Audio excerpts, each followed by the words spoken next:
semester 5 dan ini pertemuan per jam ini maksudnya 2 kali 50 ya, 2 kali 50 menit dalam waktu yang normal. Tapi kalau secara daring mungkin bisa lebih cepat karena tidak mungkin kita melakukan secara daring dengan cakap-cakap di depan kamera seperti ini karena saya juga sangat terbiasa melakukan komunikasi dengan memegang spidol dan lain-lain, jadi agak kesulitan juga sebenarnya ketika kuliah daring. Tapi kita harus beradaptasi, maka mau tidak mau kita mencoba pendekatan baru ini ya, teknik yang baru yaitu dengan bertatap muka. Ya, manfaatnya kurang lebih mata kuliah ini akan membantu mahasiswa dalam mengetahui, mengidentifikasi, merancang, dan menghitung segala keperluan yang dibutuhkan untuk instalasi listrik. Ya. Ini kalau saya klik-klik begitu, di sana kalian berpindah-pindah nggak screen-nya?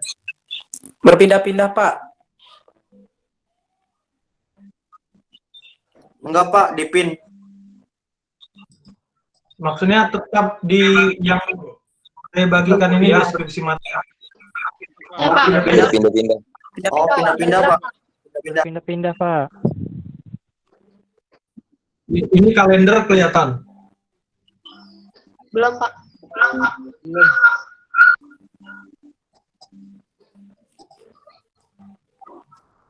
Nggak, maksudnya tabnya itu tetap di tab instalasi listrik kan? Iya, Pak. Iya, Pak. Oh. Kan di pin. Ya, soalnya kalau saya nggak bisa lihat apa ya screen yang saya bagikan sekaligus melihat performa saya dan kalian gitu. Jadi saya seperti ngomong depan komputer tanpa ada yang melihat gitu. Kurang nyaman juga rasanya. Oke lah, kita pelan-pelan. Yang kedua, deskripsi ya. Deskripsi mata kuliah ini itu kurang lebih berbobot 2 SKS yang berupa teori dan bersifat wajib. Artinya kalau nggak lulus ya berarti harus diulang karena wajib juga. Bukan mata kuliah pilihan. Dan dia bobotnya 2 SKS. Nah, yang dibahas dalam mata kuliah ini itu antara lain adalah prinsip-prinsip dasar, komponen, perancangan, sama perhitungan instalasi listrik untuk kebutuhan rumah tinggal yang meliputi penerangan, peralatan rumah tangga, dan sebagainya. Jadi, skup pembicaraan instalasi kita ini adalah dari meteran ya, meteran ke bawah. Jadi, berada di rumah atau gedung. Karena instalasi seperti saya bilang tadi skalanya bisa sangat besar, termasuk distribusi, transmisi itu sebenarnya juga tergolong instalasi listrik. Cuman skup di mata kuliah ini itu hanya berbicara dari meteran, ya, kWh meter maksudnya, dari kWh meter ke bawah. Nah, itu yang kita bicarakan dalam instalasi listrik mata kuliah ini. Nah, mata kuliah ini setidaknya membutuhkan pengetahuan dasar mengenai ilmu bahan listrik. Ilmu bahan ini gunanya supaya kalian bisa mengidentifikasi kebutuhan komponen berdasarkan daya yang nanti akan dimasukkan ke dalam jaringan listrik yang kalian rancang. Terus mata kuliah rangkaian listrik, karena memang mau tidak mau ini akan banyak menerapkan pengetahuan dasar tentang rangkaian listrik supaya kalian bisa membuat suatu desain atau perancangan instalasi katakanlah penerangan di rumah itu secara tepat dan benar gitu. Dan juga tentu saja gambar teknik dalam implementasi pengetahuan atau konsep-konsep instalasi harus digambarkan dengan gambar teknik tentunya kan. Makanya di semester 1 kemarin sudah belajar ya menggambar teknik ya. Ada yang belum? Ada yang belum lulus? Untuk gambar teknik kayaknya sudah semua, Pak. Udah, Pak. Sudah, Pak. Ya, karena kalau belum lulus berarti nggak bisa mengikuti kuliah ini karena itu syarat untuk mengikuti mata kuliah ini. Bentar.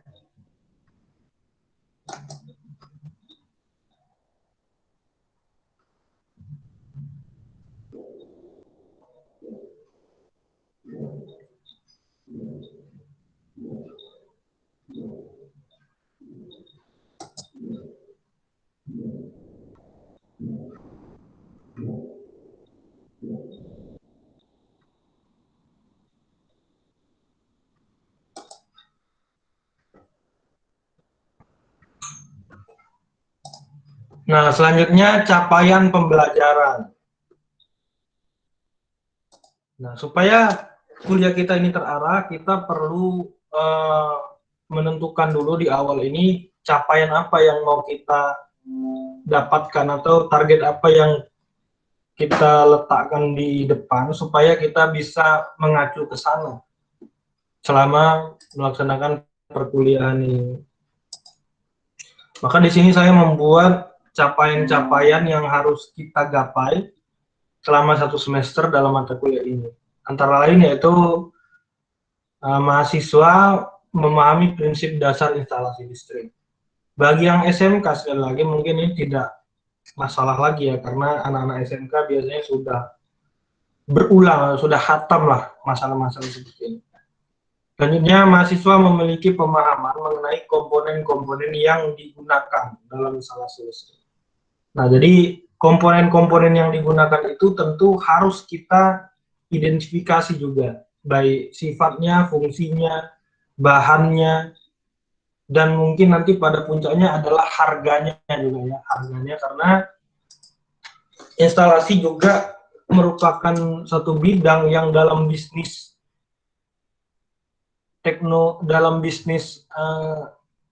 yang berhubungan dengan listrik ini paling banyak diterapkan ya.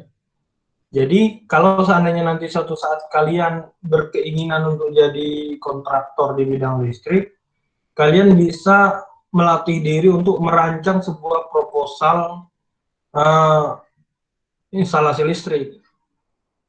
Jadi dengan memanfaatkan belajar pada mata kuliah ini, kalian setidaknya punya basic pemahaman tentang rencana, penganggaran, dan pembiayaan dalam sebuah desain instalasi listrik.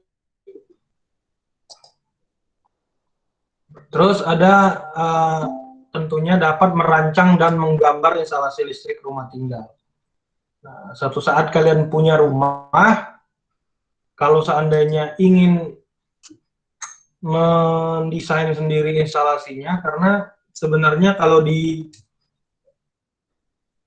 masyarakat kelas atas itu selera untuk pencahayaan dan interior desain itu bisa menjadi apa ya, menjadi fokus yang diutamakan juga gitu ya. Jadi misalnya kita lihat di TV itu rumah-rumah artis atau rumah-rumah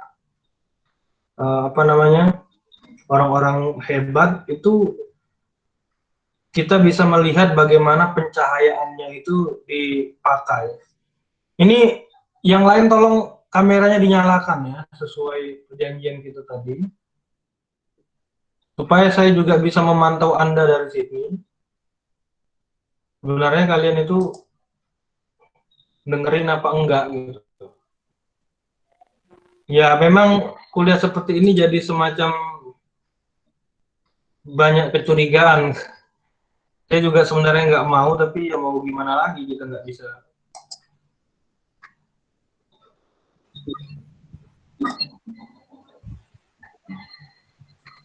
Kita nggak bisa ini ya, kita nggak bisa atur.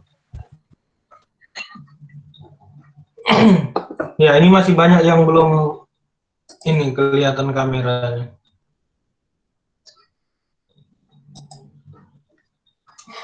Nah, selanjutnya mahasiswa memahami perhitungan daya, spesifikasi komponen yang dipakai dalam instalasi listrik. Nah, mengapa memahami perhitungan daya penting? Karena besaran daya yang mau dipakai di dalam suatu rumah itu menentukan bahan-bahan atau komponen apa saja yang akan dipakai. Misalnya MCB, MCB itu ada kapasitasnya kan. Kabel juga punya kapasitas. Jadi tidak bisa sembarangan. Kalau dayanya besar, tentu kabel yang digunakan harus kabel yang menampung kapasitas muatan listrik yang akan disalurkan di dalam satu rumah. Logikanya kalau berdasarkan hukum Ohm ya, atau hukum Coulomb, kalau arusnya besar berarti penampang listriknya atau penampang kabelnya juga harus besar, kan begitu. Jadi kalau penampangnya kecil bisa jadi nanti akan terbakar ininya, isolasinya. Jadi bisa menyebabkan hal-hal lain yang tidak diinginkan. Selanjutnya, memiliki keterampilan analitis praktis melakukan pekerjaan instalasi.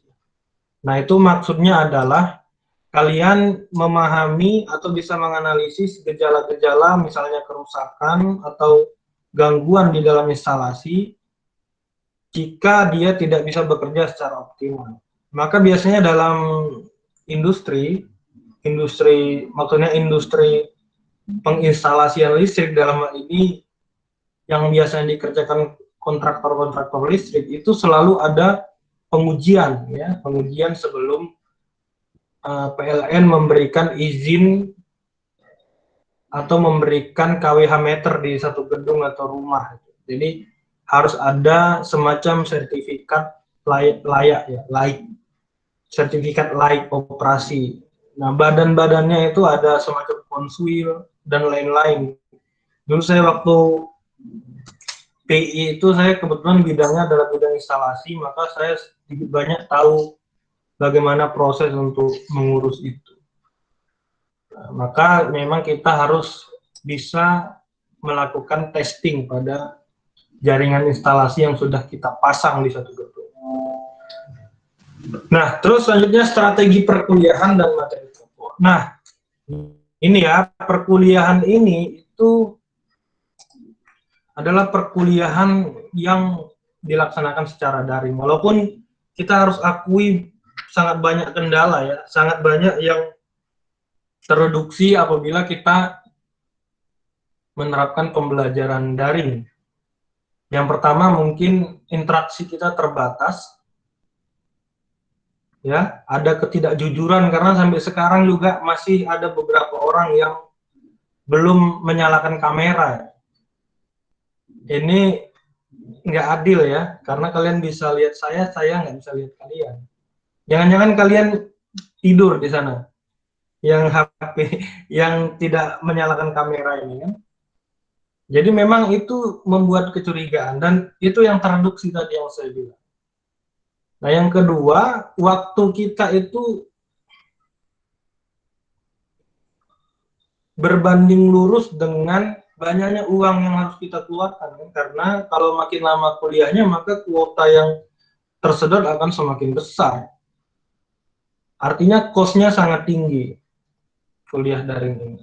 Maka dalam kuliah ini nanti kita akan mensiasati, memang tidak bisa seoptimal dalam pertemuan langsung, tapi kita berupaya supaya ada pelajaran yang bisa kita ambil dalam setiap kali pertambahan minggu di semester ini berjalan gitu ya. Jadi nanti kita akan combine beberapa pendekatan, bisa dengan meeting seperti ini sesekali. Misalnya dalam 16 kali pertemuan ya kita paling tidak meetingnya 6 kali atau 7 kali atau 8 kali. Jadi bisa 2 minggu sekali. Sisanya itu materi dan penugasan gitu ya. Jadi saya juga berusaha untuk mengurangi beban kalian lah, karena jujur kuliah daring ini melelahkan, bukan cuma mahasiswa tapi orang-orang seperti saya yang biasa berimprovisasi di dalam kelas memegang spidol dan tanya jawab dengan kalian. Kali ini saya seperti orang gila karena harus ngomong depan kamera tanpa melihat reaksi dari kalian. Nah, itu yang saya maksud, sangat banyak yang terreduksi di dalam perkuliahan. Selanjutnya nanti dalam interaksi kita di luar kelas, kita bisa memanfaatkan fasilitas seperti WhatsApp group gitu ya. Jadi kita manfaatkan aja WhatsApp group di mata kuliah yang dulu itu, yang psikologi. Yang penting itu fungsinya ya, bukan apa namanya, bukan namanya, tapi fungsinya yang paling penting. Seperti dalam instalasi nanti akan banyak komponen-komponen yang harusnya dipakai, tapi karena kalian jago mungkin bisa dikurangi gitu. Misalnya pemakaian elbow gitu ya. Elbow itu kan memang sepertinya sepele gitu, tapi kalau elbow itu dikalikan Rp1.000 dengan harga yang misalnya 2.000, dia udah 2 juta kan gitu. Jadi dengan mengurangi 2 elbow, kalian sudah bisa mengurangi 2 juta penganggaran dalam perancang instalasi. Itu hal-hal seperti itu nanti kita bicarakan. Tekniknya ada, karena pipa itu bisa dibengkok-bengkokkan kan. Nah, teknik membengkokkannya juga sekarang makin canggih. Kalau dulu kita harus membakar dulu baru dibengkokkan, nah sekarang enggak, karena bahannya juga memungkinkan untuk dibengkok-bengkokkan tanpa patah atau pecah. Ya, gitu kira-kira perkuliahan ini. Nah, untuk teknisnya ada pertanyaan? Ini perlu saya tanyakan karena sepertinya sangat penting untuk kita bahas bersama. Gimana?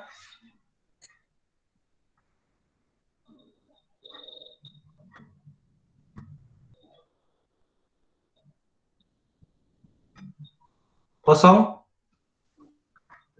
Ya, inilah nggak enaknya kuliah. Pak, nanti itu ada prakteknya Nggak bagaimana, ada. Pak? Ini nggak, jadi mata kuliah ini mata kuliah full teori. Di semester depan baru ada praktiknya. Gitu. Jadi Oh, yang rangkaian listrik, ya. semester, ya kalian bisa lihat kurikulum kalian, di sana ada namanya mata kuliah praktik instalasi listrik. Nah, kalau yang semester ganjil ini masih teorinya saja. Tapi kalau kalian sudah di SMK, baru dia bergabung antara teori dan praktik gitu ya. Nah, kita ngomong-ngomong aja ini udah 25 menit. Saya targetnya 30 menit aja nih. Gitu ya. Terus selanjutnya adalah materinya. Materi apa yang kira-kira kita bahas? Tentu saja yang pertama seperti saya bilang di awal itu ya hubungan instalasi listrik dengan bidang ilmu lain. Instalasi listrik dengan bidang lain itu maksudnya ya semacam multidisiplin ilmu di dalam mata kuliah ini itu berkaitan dengan apa? Ya, tentu saja dengan seni ya, karena ada satu bidang yang disebut desain interior, pencahayaan, dan lain-lain itu sangat memanfaatkan instalasi listrik. Sebagai contoh yang nyata di dalam kehidupan kita, kalian nggak sadar kalau kalian masuk ke minimarket, katakanlah sebut saja yang terkenal Indomaret dan Alfamart itu, kalau saya boleh tanya, menurut kalian lebih nyaman mana, Indomaret sama Alfamart? Nanti saya akan coba jelaskan dari sisi instalasi. Coba. Indomaret, Pak. Indomaret, Pak, Indomaret. Indomaret, Pak. Nah, Parkirnya gratis. itu dia. Jadi, Iya. Indomaret, Pak. Tempat instalasi. saya juga merasakan bahwa Indomaret itu lebih nyaman daripada Alfamart. Nah, ada hal-hal yang mungkin luput dari penglihatan kalian. Tapi kalau kalian jeli, coba dilihat jumlah lampu di dalam gedung minimarket itu. Ada 6 titik, Pak. Biasanya Alfamart itu lampunya tidak secerah Indomaret. Jadi dari segi lampu Indomaret itu lebih banyak. Jadi coba kalian beli Aqua di Alfamart, di situ kalian bisa merasakan perbedaan pencahayaan ya, tingkat iluminasi di dalam Indomaret dan di dalam Alfamart. Iya, Itu Pak, beda beda. pasti. Nah, ceritanya, ternyata seperti saya juga, saya lebih nyaman di Indomaret juga, karena memang secara teknis pencahayaan Indomaret lebih bagus. Ya tinggal buat indikatornya aja. Nah, itu yang dimaksud dengan hubungan instalasi listrik tadi dengan bidang ilmu lain. Misalnya lampu jalan. Lampu jalan itu kan biasanya warnanya kuning ya, warna cahayanya ya. Atau lampu motor kita itu warna cahayanya kan kuning. Bukan putih atau bukan seperti lampu neon atau lampu fluorescence itu. Kenapa kira-kira begitu? Apa filosofinya mengapa Biar nggak silau. Hah? Kalau kuning Pak kayak sinar matahari gitu Pak. Kalau kuning kayak sinar matahari gitu Pak. Ya. Kalau putih silau, Pak. Tapi sinar matahari yang nyampe ke kita kan terang. Tujuannya kalau nggak salah untuk Kuning kalau pagi aja. Karena kalau putih itu perbandingan sama gelapnya tuh beda jauh Pak. Jadi silau gitu. Ya bukannya makin bagus. Oh, gitu ya. Jadi kalau dalam instalasi penerangan di jalan, filosofinya itu tidak penting apa yang terlihat. Jadi pertanyaannya bukan pertanyaan esensial, tapi pertanyaan eksistensial. Tapi ada atau tidak sesuatu di jalan itu. Jadi nggak penting apa yang ada di jalan, tapi yang penting adalah ada atau tidak. Jadi kalau di jalan itu nggak penting itu ada orangnya siapa. Itu nggak penting, yang penting ada orang, maka kita harus menghindar kan gitu.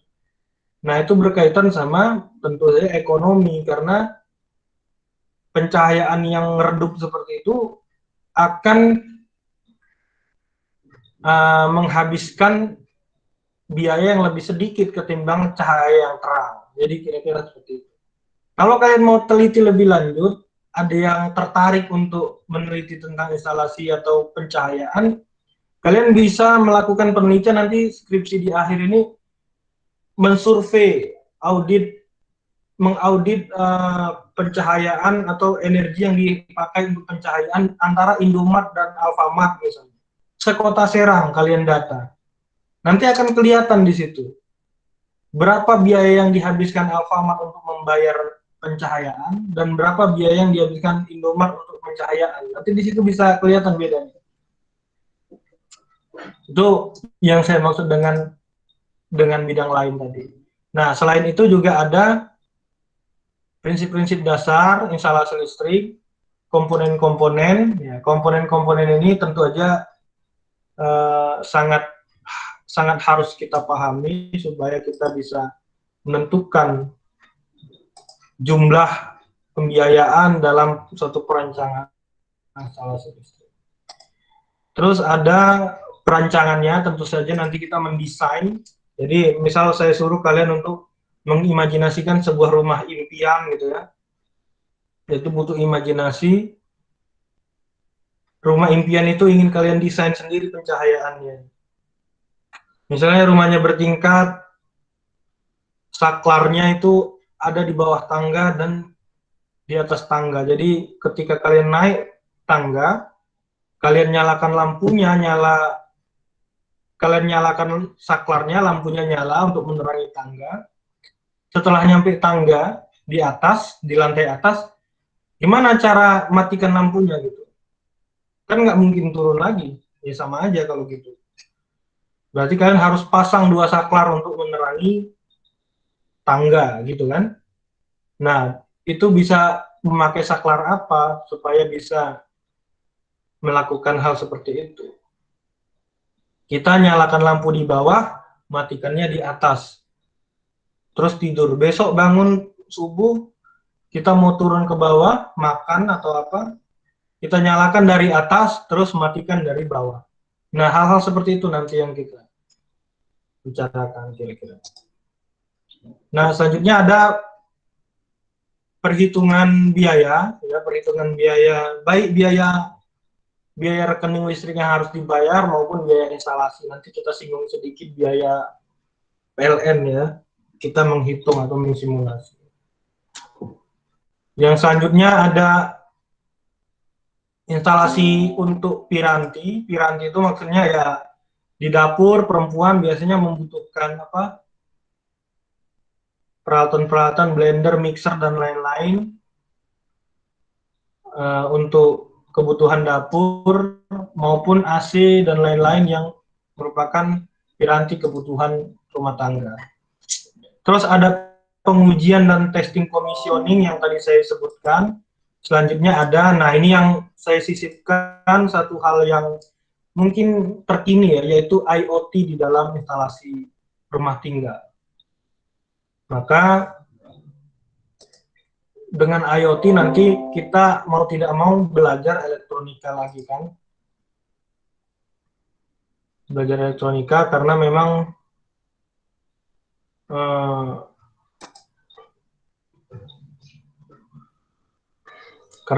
IoT sekarang sedang tren dalam industri pertanian, dalam rumah tangga, bahkan kalau kalian lihat iklan-iklan perumahan itu ada yang smart home seperti itu ya.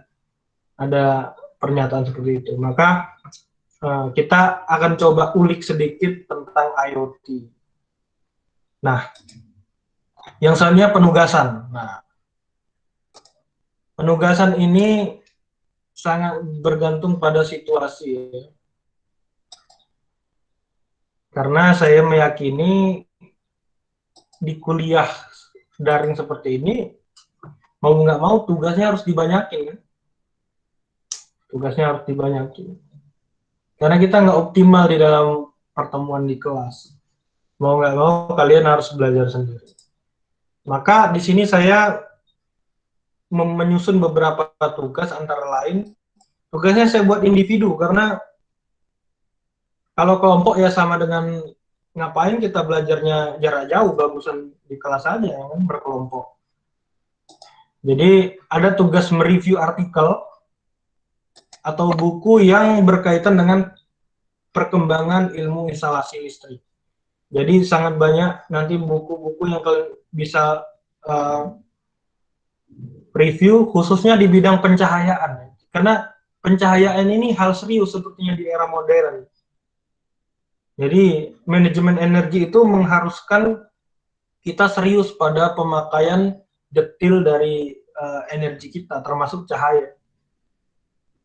Jadi ruang belajar itu pencahayaannya kalau diukur pakai luxmeter itu nanti tidak sama dengan keperluan perpustakaan.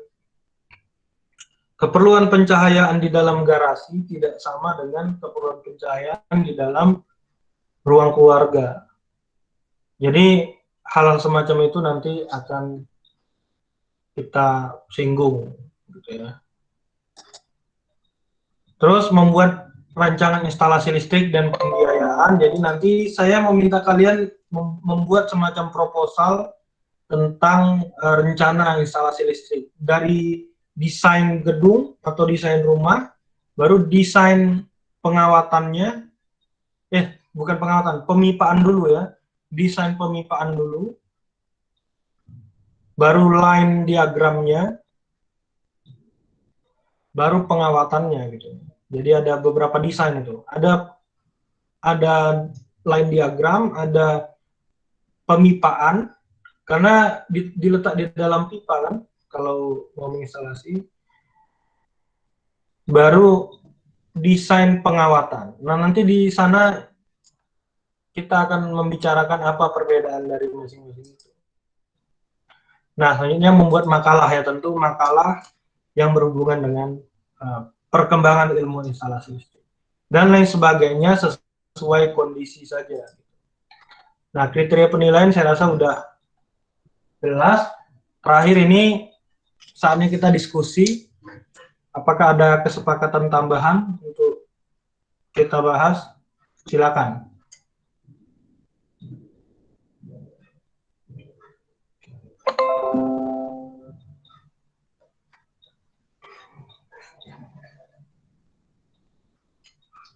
Bentar, saya baca chat ya. Tadi kan ada ngechat kayaknya. Ya, silakan diaktifkan audionya dan silakan sampaikan.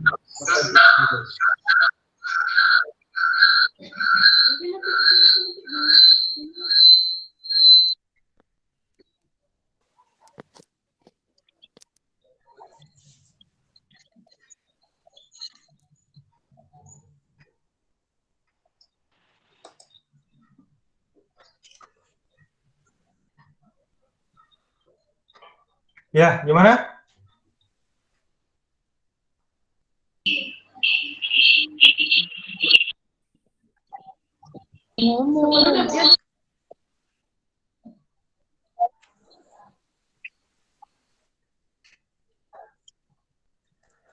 Silakan.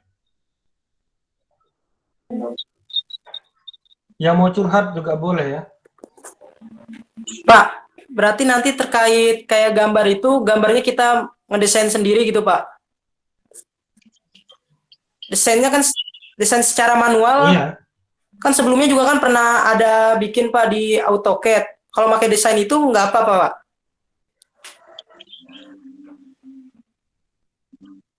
Ya, kalau AutoCAD apa itu kan cuman tools ya. Jadi kalian bisa manfaatkan tools apa saja, bisa SketchUp, bisa AutoCAD, bisa yang lainnya. Yang penting itu gambarnya.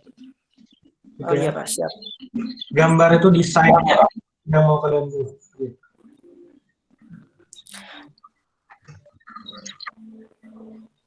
Nah, untuk kalau mereview, Pak, mereview itu kayak kemarin itu, Pak, misalnya Bapak suruh baca ini, nanti kita ulas apa aja yang dibahas, seperti itu kan, Pak? Ya, review itu seperti itu. Dan dibuatnya seperti kemarin di Word.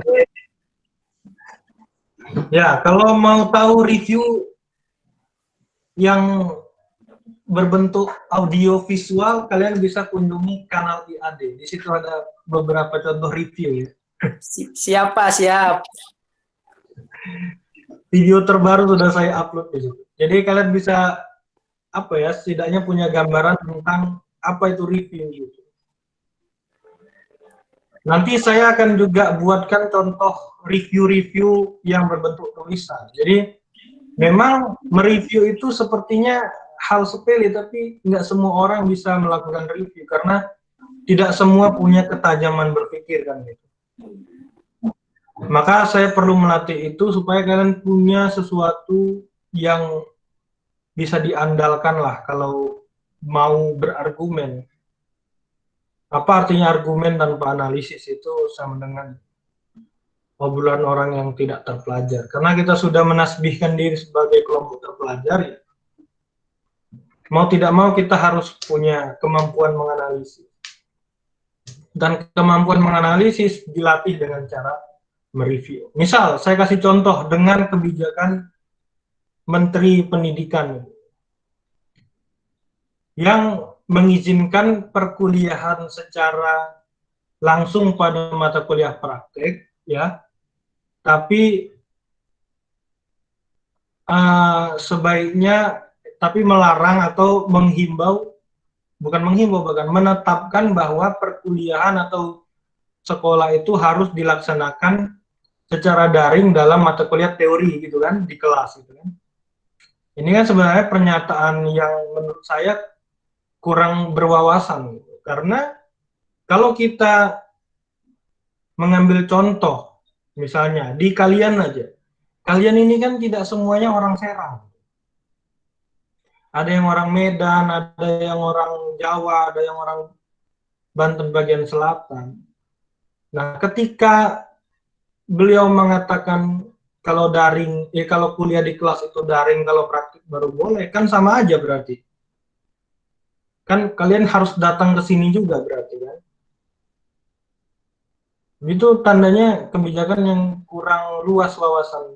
Bayangkan di kampus besar seperti UGM misalnya, yang mahasiswanya dari seluruh Indonesia. Kalau kalau prakteknya dilaksanakan tatap muka, ya berarti kan mau nggak mau orang yang dari Papua juga harus balik ke Jogja, kan? Orang yang dari Aceh harus ke Jogja juga. Jadi nggak ada gunanya sebenarnya kalau praktikumnya sudah dilaksanakan secara daring, tapi perkuliahan di kelasnya masih melaksanakannya dengan cara daring. Ngapain? Oh, ketemu juga. Nah, itu yang saya maksud mereview itu. Masuk aja gitu ya.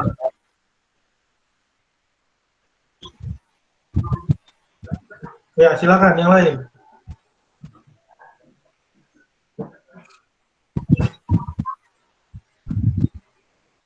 Ada yang lain?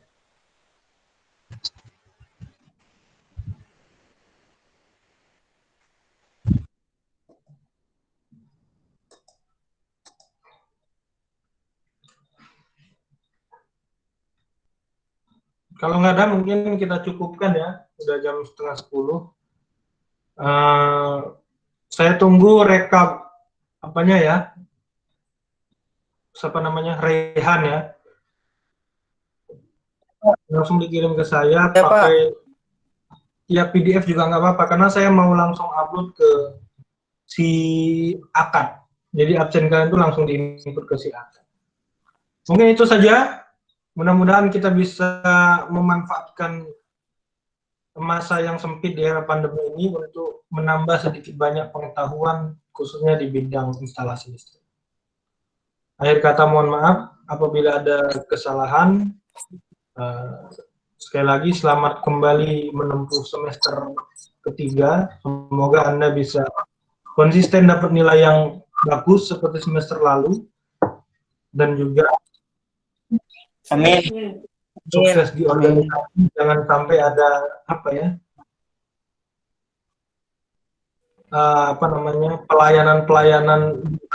yang saya dengar kurang enak gitu di acara-acara yang kalian lakukan. Mungkin itu saja. Saya akhiri. Bila fisabilillah. Astagfirullahaladzim. Assalamualaikum warahmatullahi wabarakatuh.